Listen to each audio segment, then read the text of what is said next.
Welcome to Mercy of Jesus YouTube channel. Praise the Lord.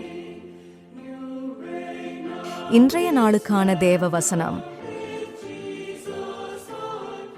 ஸ்தோத்திரம். விசுவாசத்தினால் நீதிமான் பிழைப்பான். லூக்கா 5:18.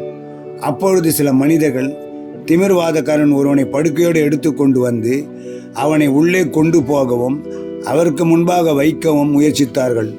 மக்கள் கூட்டம் அதிகமாக இருந்தபடியால் அவனை உள்ளே கொண்டு போக முடியாமல் வீட்டின் மேல் ஏறி தட்டோடு வழியாக மக்களின் மத்தியில் இயேசுவிற்கு முன்பாக அவனை படுக்கையோடு இறக்கினார்கள்.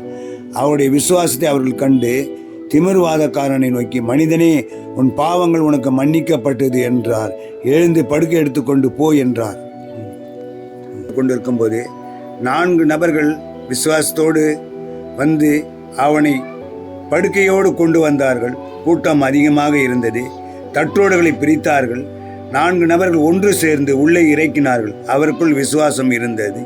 அதன் மூலம் கர்த்தர் அவனுக்கு ராஜா சுகத்தை கொடுத்தார். உன் படுக்கை எடுத்துக்கொண்டு எழுந்து நடை என்று சொன்னார்.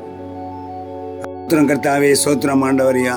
ஆண்டவரே, பரலோகத்தில் வாசம் செய்யும் எங்கள் பரமபிதாவே, இந்த நேரத்தில் அப்பா ஆண்டவரையா, நாங்கள் வேண்டுதலை அறிக்கை எடுக்கிறோம் கர்த்தாவே. இந்த தமிழகம் முழுவதும் அப்பா விலைவாசிகள் ஆண்டவரையா கட்டுப்படுத்தும் ஆண்டவரையா. வேலை இல்லாதவர்களுக்கு தேவனா கர்த்தா நீ வேலைகளை கிடைக்க ஆயத்தப்படுத்தும் அப்பா. மருத்துவமனையில் இருக்கும் வியாதிஸ்களுக்கு ராஜா சுகம் கிடைக்க வேண்டும் அப்பா. ஆண்டவரே, கலப்படம் இல்லாமல் பொருள் கிடைக்க ஆண்டவரை ஆயத்தப்படுத்தும் ஆண்டவரே தேவனா கர்த்தாவே.